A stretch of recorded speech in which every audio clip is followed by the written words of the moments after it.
The First War for Armageddon. Though many in the Imperium are aware of the Second and Third Wars for Armageddon, only a select few have any knowledge of the first. All official records of the event were expunged from Imperial files by Administratum, desperate to contain the truth. The humanity faces threats more dire than the average Imperial citizen could possibly comprehend. Such knowledge, it is feared, would surely cast the superstitious and paranoid worlds of the Imperium into anarchy and ruin. Such information that can be recovered concerning the events of the First War is only to be found in the dustiest corners of the crumbling archives and data vaults of the Adeptus Administratum, and to possess such knowledge is to invite the retribution of the Ordo Malleus. Armageddon lies some 10,000 light-years to the galactic northeast of Terra, in the regions bordering the Segmentum Solar and the Segmentum Obscurus. Classified a hive world by the Administratum and subject to the highest tithe grades, Armageddon is the industrial hub of not just the Armageddon subsector, but the entire region. Worlds for light years around rely on the industrial output of the immense hive cities, and few worlds, other than Necromunda, can compete with it in terms of the sheer magnitude of goods produced. The cost of millennia of industry is a world reduced to a barren waste, where few can prosper outside the massive hive cities. So ravaged by overmining and pollution is the surface of Armageddon that no food can be produced and clean air is a valued commodity. The industrial cartels import a staggering quantity of foodstuffs each year, and the noble families reap the profits of their exploitation of tens of millions of workers. Under this regime, many muttered of liberation, of challenging the status quo, and finding justice for the countless souls bound to the gargantuan industrial machine of Armageddon. Demagogues whispered words of dissent, and soon agent provocateurs called openly for revolution. Civil unrest became rife, and the Planetary Defense Force was forced to violently suppress its own people with alarming frequency. An Administratum census of the day records that this was the state of the hive world of Armageddon at the middle of the 3rd century of the 41st millennium, a world in the throes of insurrection and disorder, ripe for the attentions of the ruinous powers. The Bellum Chaotica, penned in the century following the war by the anonymous heretic archivists of the Gethsemane Reclusium, states that in 499 M41, the Daemon Primarch Angron, Primarch of the World Eater's Traitor Legion, raised a mighty horde of mutants, demon hosts, and renegades.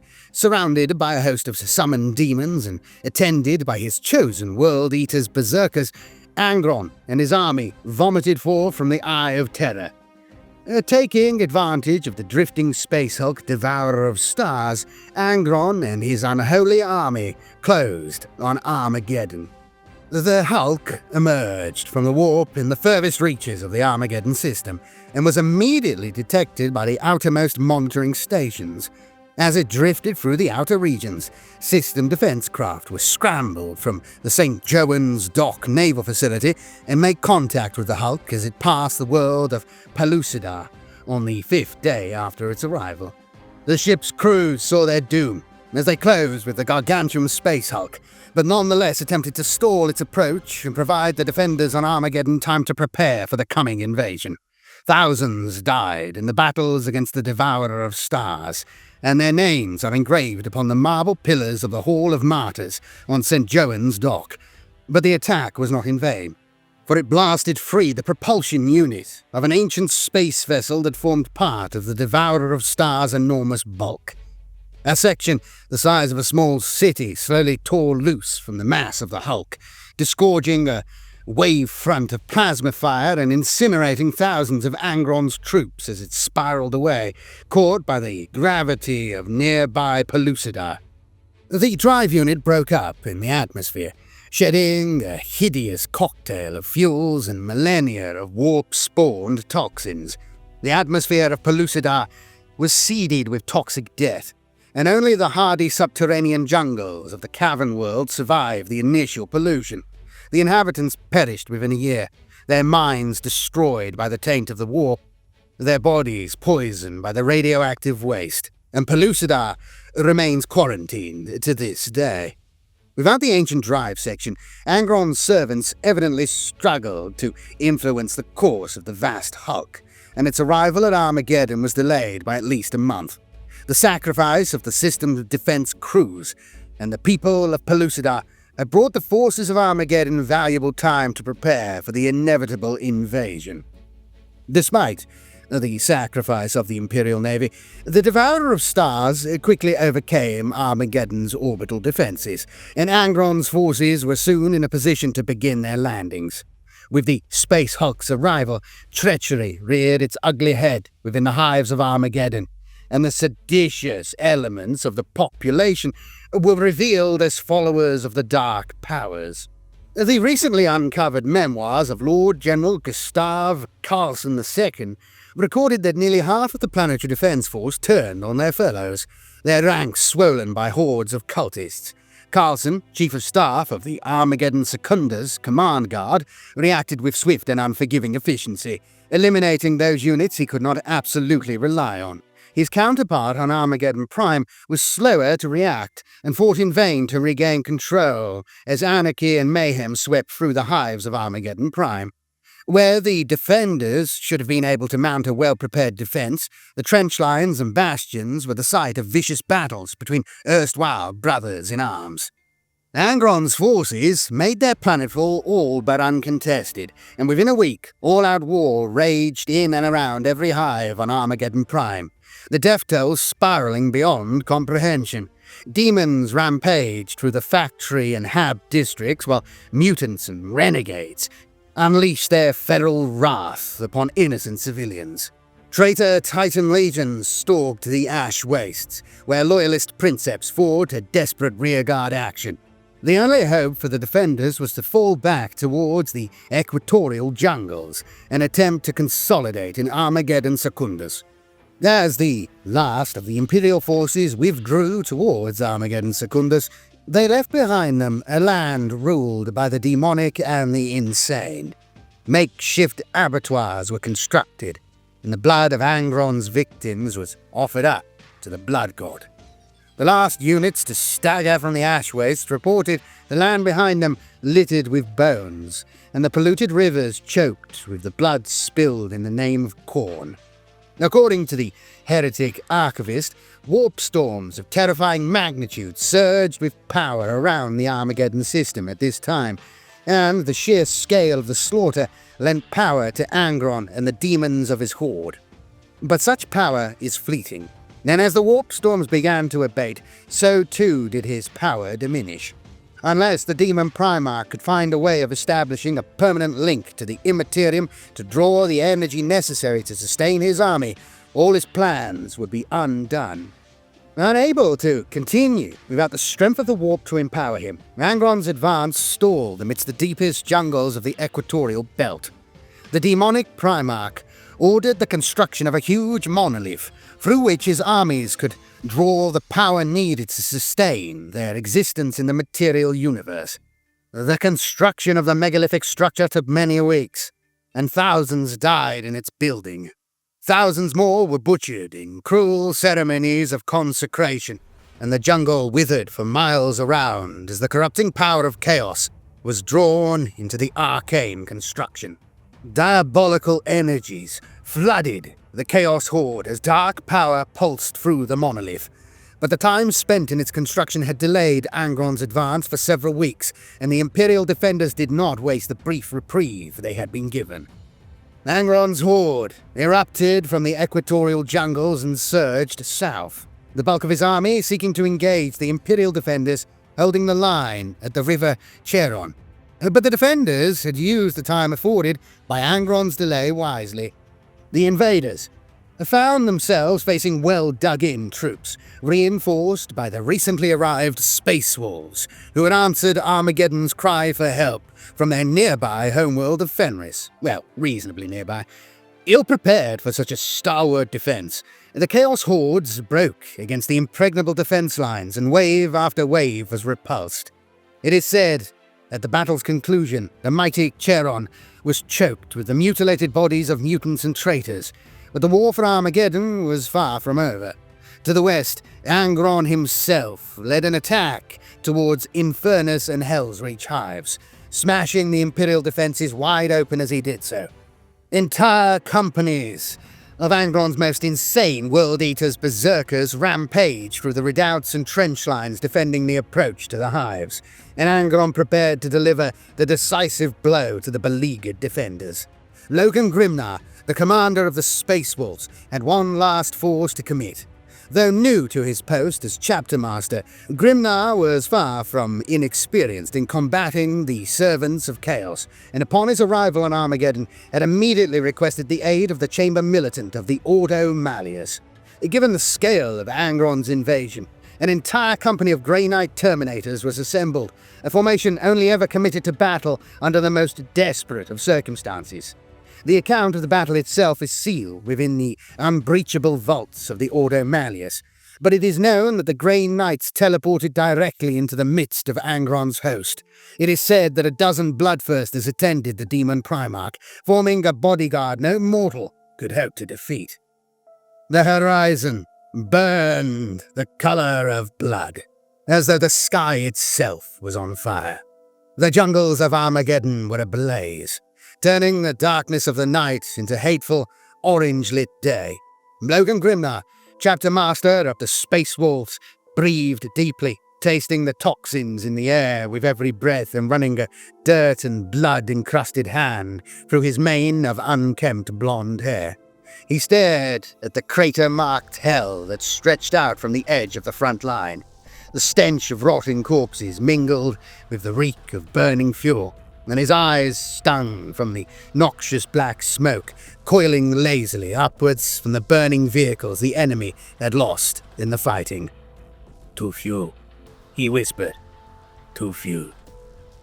His practiced eye surveyed the barren expanse of the ash wastes on the far bank of the River Charon, easily picking out the hated icons of the blood god swaying in the cold northern wind amidst the enemy camp. Bodies floated in the river, so many a man might cross without wetting his feet, their eyeless skulls turned up to face the fire-lit sky.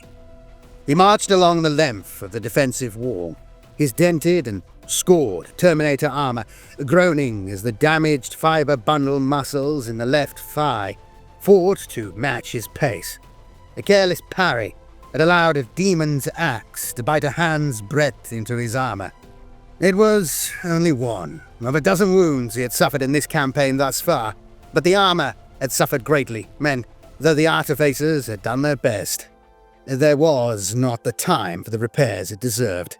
He only hoped the armor's battle spirit would understand and not fail at a crucial moment. Grimnar stopped at an embrasure in the parapet and gripped the edges of the wall.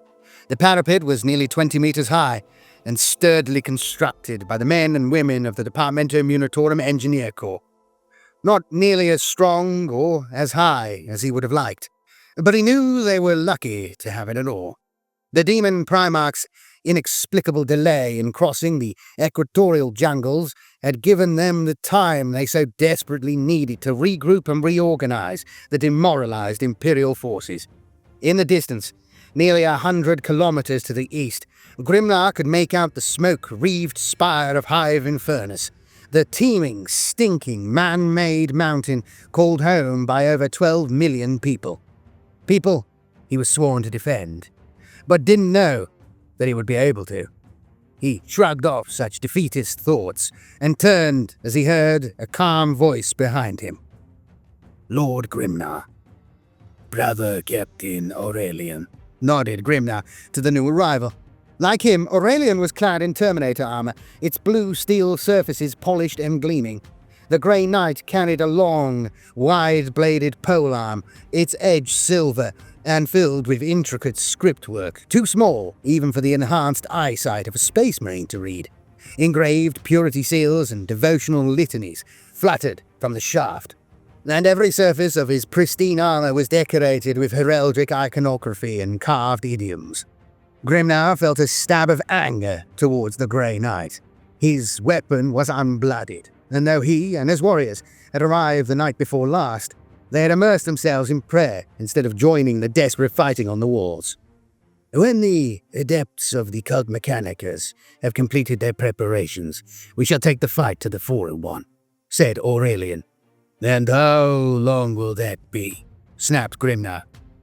Our people are dying here, brother Aurelian. We do not have time to indulge every whim of your pet tech priests. I do not know, shrugged Aurelian, ignoring Grimnar's aggressive tone. It will be for them to say when they are ready. The young chapter master of the Space Wars punched his fists and said, Every second the Adeptus Mechanicus spends chanting doggerel and waving stinking censers over their technological witchery costs lives. Don't you understand that? We need to take the fight to the enemy now. I understand it all too well, Lord Grimnar, replied Aurelian coolly. But it will avail us nothing if we attack before we are fully prepared. How many more lives will be lost if we fail because we acted in haste? Grimnar felt his anger ebb as the sense of the Grey Knight's words penetrated the haze of his anger and frustration. Thus far they had been spared the full horror of the Daemon Primarch's attack, but the defeats his army had suffered on the banks of the Chiron would surely gain his attention now, and the Emperor helped them all when that happened. Do what you must then, but be ready on the attack when the beast comes at us. You are sure he will attack here? Grimnar nodded, as he looked along the length of the wall and trench line before it, seeing the bone-weary troopers who manned its firing steps and guns. They wore defeat and exhaustion like a shroud. He nodded slowly. I would. Dirt and hand-packed earth rained down from the latest impacts of high-explosive shells as Sergeant Kohler pressed his hands against his ears and squeezed his eyes shut. He kept his mouth open to avoid the pressure wave, bursting his eardrums, as he'd been taught, and prayed for this nightmare to end. The ground heaved with shell impacts, and the air burned with acrid propellant fumes. He smelt blood and the stench of voided bowels and bladders and gaffed, pressing his back against the earth of his squad's dugouts in the trench line. Men ran insane with terror, strobing silhouettes against the bright flare of explosions before being snatched away in storms of fire and steel. Kohler spat dirt and blood. He reached out and gripped his lasgun tightly, knuckles white. Kohler held the weapon close, clutching it to his muddy flak vest like a protective talisman, and it took him long seconds to realize that the shelling had stopped. As the ringing in his ears faded, screams and desperate cries for medics replaced the shriek of incoming artillery, the sudden absence of thunderous noise, as surprising as the fact that he was still alive. The momentary elation at his survival faded, as he remembered that the only reason it would have stopped would be an imminent attack.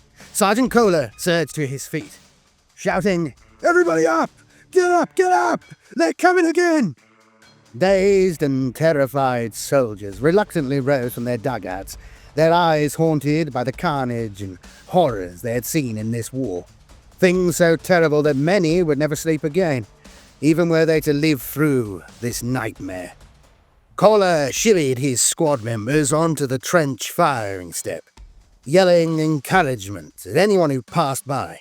Mangled bodies and severed limbs littered the iron duckboards of the trench, and foot-deep holes were filled with blood. Kohler slung his lasgun and pressed his face to the trench periscope, extending its vision port over the lip of their defense.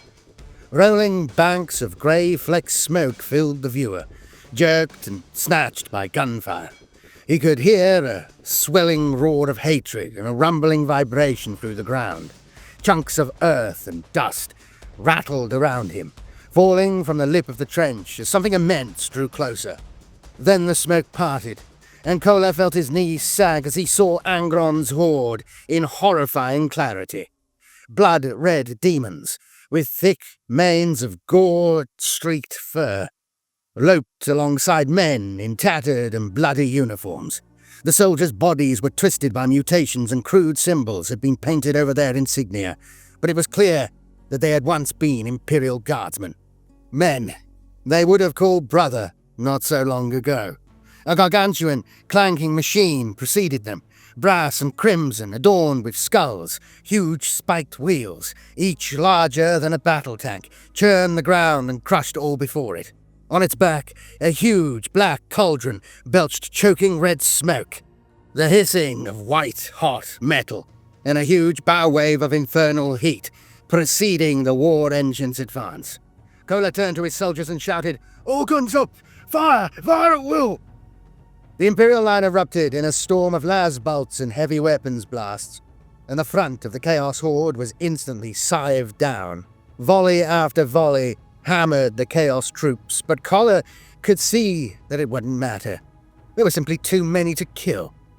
The war machine loomed as large as a hive spire, the deafening hissing of the thing it carried on its back overshadowing all but the loudest weapons. Kola ducked down below the lip of the trench, ejecting a spent power cartridge from his lasgun and fumbling for another. He heard what sounded like a huge, sucking breath, followed by a roaring like the howl of some ancient monster. The top of the trench disintegrated, turned molten under the fire of the war engine. Magma-hot daemonic ichor spewed from the hissing cauldron, destroying everything it touched before vaporizing into the ether. Scores of bodies fell into the trench, their upper halves burned away, and the remains of their uniforms ablaze. Burned human meat and sizzling fat filled Kola's nostrils, and he dropped to his knees, retching at its foul stench. As he gagged on the ashen remains of his fellow soldiers, he heard a thunderous detonation as the war engine activated the buried mines placed in their hundreds before the trenches. Secondary explosions within the stricken war machine hurled burning liquid all across the battlefield, splashing down in molten sheets. The earth rocked as it toppled, slamming into the ground with teeth-loosening force. Kola fell into a pool of steaming blood. Screams and screeches of agony filled the air, and Kola felt hatred like he had never known flood his heart. He rose to his feet and shouldered his lasgun, pumping shot after shot into the reeling Chaos forces. The minefield had halted them in their tracks, and the survivors milled in shell-shocked confusion at its edge. Scores fell to the fire of the Imperial Guard, and Kola laughed in hysterical release. They could do it. They could win this battle. But then the sky darkened, and roiling black clouds, shot through with blood-red lightning, billowed from the Chaos Horde, and a bellowing roar that froze the marrow in Kola's bones echoed across the battlefield. The beat of powerful wings parted the clouds, and Kola had a barely perceived vision of a vast red figure crashing down to earth with an ear-splitting boom. The creature landed heavily, thrusting out its slab-muscled chest and spreading its powerful arms wide as it roared its challenge. It carried a broad-bladed sword of dark iron, unnatural sigils blazing with unholy light. Kola sobbed as the enormous creature strode into the minefield, joined by a group of hulking monsters from his darkest nightmares. Armored in brass and covered in filthy, blood-matted fur, they carried pulsing red axes and lashing barbed whips. Kola dropped his lasgun and wept in terror, curling into a fetal ball and waiting for death as the monsters approached.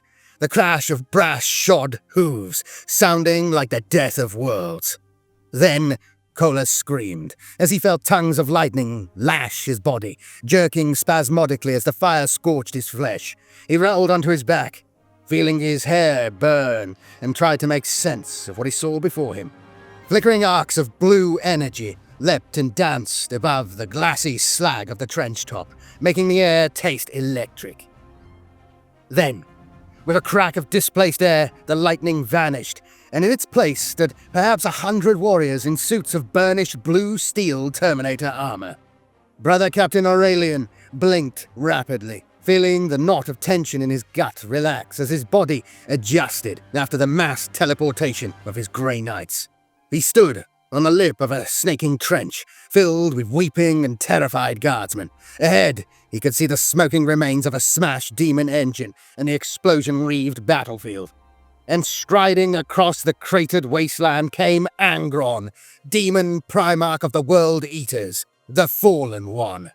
A dozen of the Blood God's most favored demons surrounded Angron, and Aurelian gripped his nemesis weapon tightly, knowing that this battle would decide the fate of the world.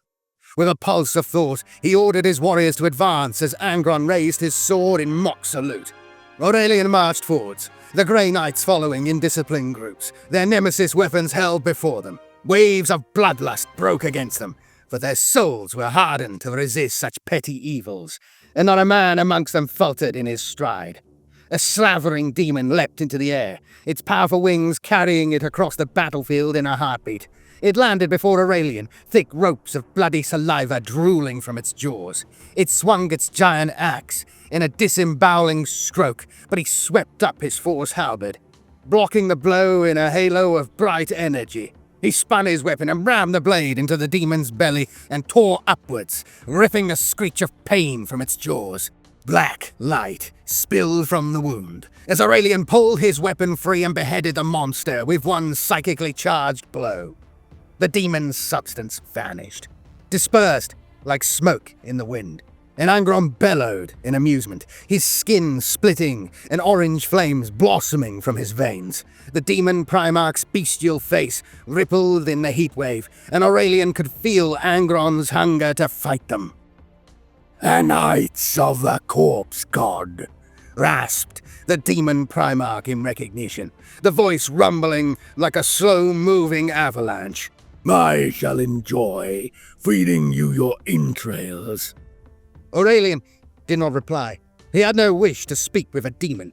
Its words were all falsehoods, and its very presence hateful to him. Thousands of throats gave voice to a roar of bloodlust as Angron and his bloodthirsters stamped forwards, minds detonating harmlessly against their demonic armor. Through the thunder of explosions, the demons crashed into the thin Grey Knight line, axes flashing and whips snapping. Aurelian saw half a dozen of his warriors cut down instantly, shorn in two by shrieking demon weapons.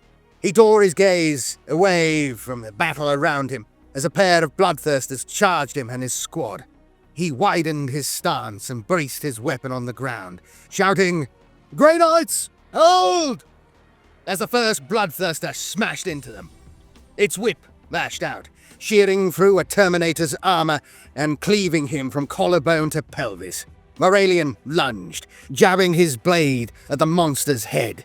Its axe smashed aside his blow, and a brass hoof thundered into his breastplate, buckling the ceramite and shattering the bone shield of his chest cavity.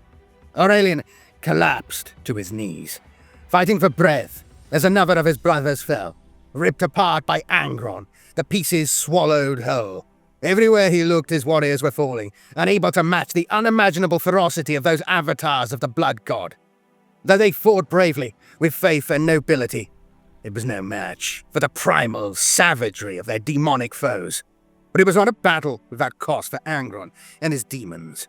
Fully half his retinue were little more than screeching shadows, their physical vessels put asunder by the righteous wrath of the Grey Knights. Aurelian pushed himself to his feet, wincing as he felt that one of his lungs was pierced. Angron swung his black sword in wide arcs, killing with every stroke, and his glowing musculature rippled with power. Aurelian saw that the demons closest to Angron towered above his Terminators, drawing their strength from the well of the Daemon Primarch. He staggered towards Angron, using his force halberd to steady himself as his breath wheezed in his chest.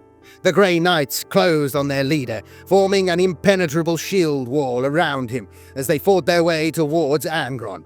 The Daemon Primarch saw his foe approach and reared up to his full height, bellowing a furious challenge. Lesser mortals might quail before this monster.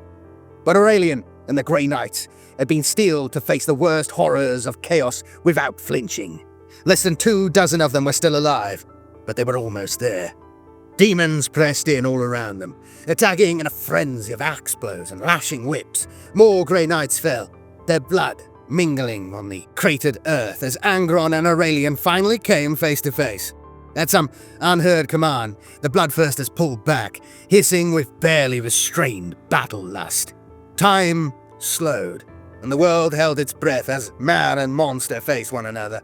One, a devoted and loyal servant of the divine emperor of mankind. The other, the basest traitor, who had trampled on his oaths of loyalty and embraced ultimate evil. "You cannot win, Aurelian," hissed Angron, planting his sword in the ground before him. Aurelian spun his force halberd, assuming a relaxed fighting stance, and pointed the blade at the Daemon Primarch's heart. "You underestimate me, traitor." "Perhaps, but I was one of your Emperor's chosen, and I cannot be defeated. You know this, Aurelian. I can see it plain as day." "Why must you fight and die here for a rotted corpse on a planet you have never seen?" "Because I must," said Aurelian simply, thrusting his weapon towards Angron. The Daemon Primarch laughed and batted away the force weapon, scalding steam rising from his iron skin. His clawed wings pounded the air as he fought, swirling dust and smoke around the combatants. Aurelian blocked a blow meant to remove his head, feeling the jarring impact numb his arm to the elbow, and ducked the reverse stroke. He spun inside Angron's guard and slashed his blade across his foe's flank, drawing a bellow of pain and a wash of hot, black blood. Angron smashed a club-like fist down on Aurelian's shoulder, driving him to the ground and tearing his helmet from his head. Lights exploded before Aurelian's eyes, but he saw the blow that would kill him arcing towards his head and threw up his weapon to block it. Angron's sword sheared through the haft of his force halberd and hacked through his arm in a shower of sparks and blood. The Grey Knight tumbled backwards, blood pouring from his arm, but miraculously still alive. Aurelian climbed to his feet, his armor torn open in a dozen places, but his stance still defiant. Blood was flooding from his body, too much for even the Laraman cells to halt. He could see his men were fighting bravely, but were falling one by one. Before long, they would all be dead. That they may die was unimportant, but they must not fail in their duty. "Brothers! Defensive circle!" shouted Aurelian, though it sent hot spikes of pain through his chest. The few surviving Grey Knights fought their way towards him, forming a circle about their wounded leader.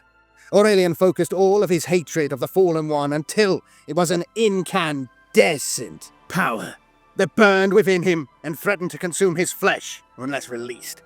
His battle brothers felt the power building within him and, understanding the finality of such powerful psychic energy, began doing likewise. Angron roared, clearly sensing the build-up of their power. But Eva did not care, or in his arrogance, believed himself too powerful to be harmed by it. He charged towards Aurelian, bellowing in fury. Aurelian felt the power of his fellow warriors pulse through him, and released it in a fiery corona of psychic energy. He screamed as the colossal forces racked his shattered body, feeling the life energies of three of his battle brothers fade as the power consumed them. The Bloodthirsters screeched in rage as the power of the Grey Knight's faith hit them like a tidal wave, two bursting apart in an explosion of black ichor. Angron roared in pain, and Aurelian watched as the furnace glow of his body diminished. The Daemon Primarch dropped to his knees, thick blood drooling from his slack features. The Grey Knight next to Aurelian fell, his body little more than a shriveled sack of bones within his armor. As Aurelian watched, Angron's form grew less solid, less real, as though his hold on the material realm was slipping, even as he formed the thought. The Daemon Primarch's flesh began re-knitting, as his iron will held his form solid. Aurelian knew he would never get a better chance than this, and lurched forward, gripping his force halberd by its splintered haft like a sword. Angron lifted his bestial face in time to see Aurelian lift up his sword and drive it deep within his chest. Fat, red sparks flew as the blade plunged into the Daemon Primarch's body, and his roar of pain split the earth apart all around him. Aurelian drew upon the depths of his courage and unleashed his last reserves of strength and faith through the force weapon in a blazing spear of purity. He rejoiced as he felt Angron's substance dissolving and knew that he had defeated the monster. He pushed the blade deeper and grunted in sudden pain as Angron's sword plunged into his belly and tore upwards, ripping through his heart and lungs. He coughed blood, spattering the demon's burning features and feeling his own killing power ravaging him through the demon's blade. Angron sneered mockingly.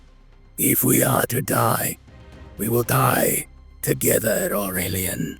I will be reborn in the war, but your spirit flesh will be devoured by demons for all eternity, and you will know an immortality of agony." "So be it!" shouted Aurelian, and fulfilled his duty. Logan Grimnar watched the 10 Grey Knights kneel in prayer around the fallen body of their captain and bowed his head in respect. The battlefield was eerily quiet, the demons having vanished like morning mist upon the destruction of Angron's physical form, and the traitors, cultists, and mutants falling back in disarray.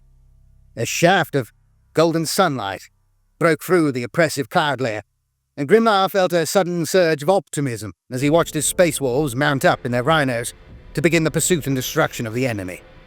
Mud and blood-caked guardsmen began clambering dazedly from their trenches, their faces lined with exhaustion and fear. A soldier drenched in blood and black ichor from head to foot staggered from the trench and dropped weeping to his haunches. "They won," he sobbed in relief. "I can't believe they did it."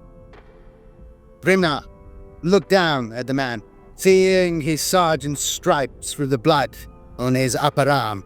The name collar was stitched above it. "Aye," he said slowly. "They destroyed the beast, but at what cost?" The sergeant looked up, uncomprehending as the chapter master of the Space Wolves continued.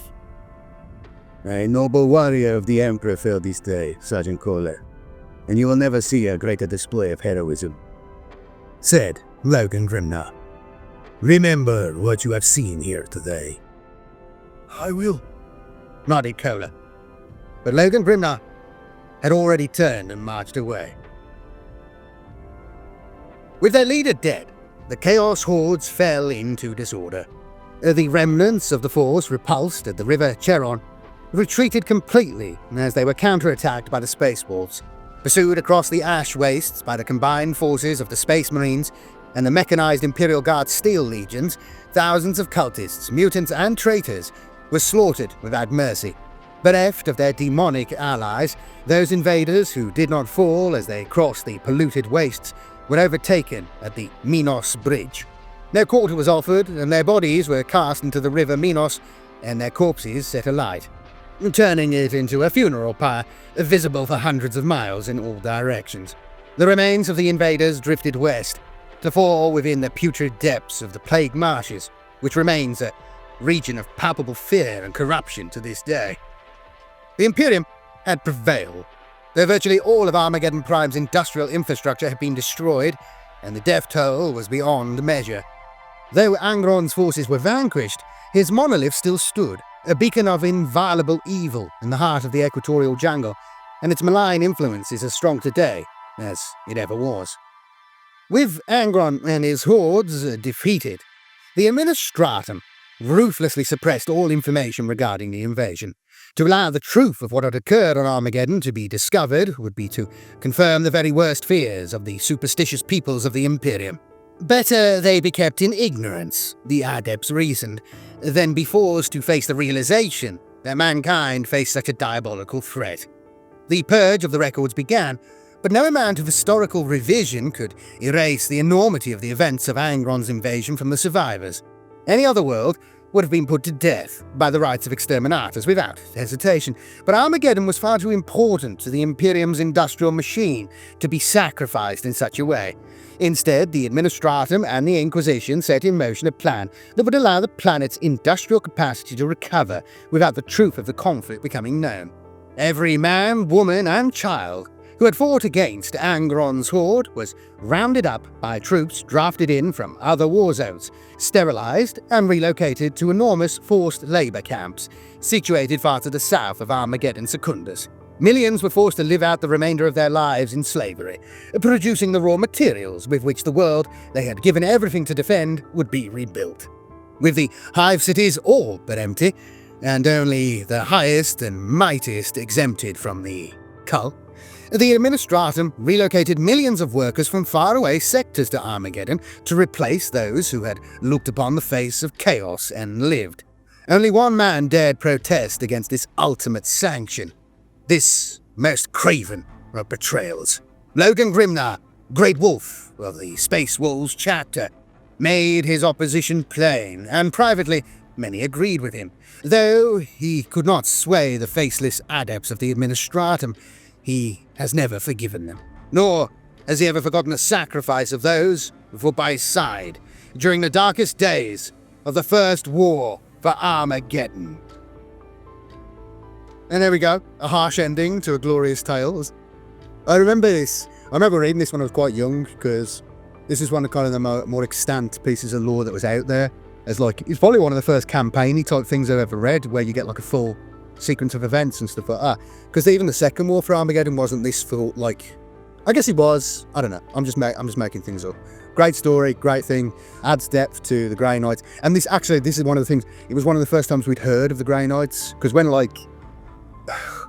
I don't think the Grey Knights even came into existence as models and stuff until 2005, maybe. I mean, maybe it was a little bit earlier than that. But when I got into it, the Grey Knights were just this myth within the lore. I think there was a couple of models, but they had been out of production for 15, 20 years at the time. I don't know. Anyway, good stuff, great story. Hope you enjoyed it. If you would like to support the channel, please consider becoming a channel member or a patron on Patreon, or a subscriber person. I don't know. If you do that, you'll get your name added to this list of glorious heroes as it swirls by now. And thank you, lads, for everybody who does support the channel. Really appreciate it. I'll be back with more stuff very, very soon. I'm working on some very big things and some small things. But yeah, I'm just continuously working on stuff, and I appreciate your continued support. Do let me know in the comments what you thought of this. That really helps. Subscribe if you're not subscribed, and please do like the video. That all really, really helps. I really appreciate it. I'll be back again with more stuff soon. Have a good one. See you later. May the Emperor protect. I guess. I don't know. Bye-bye.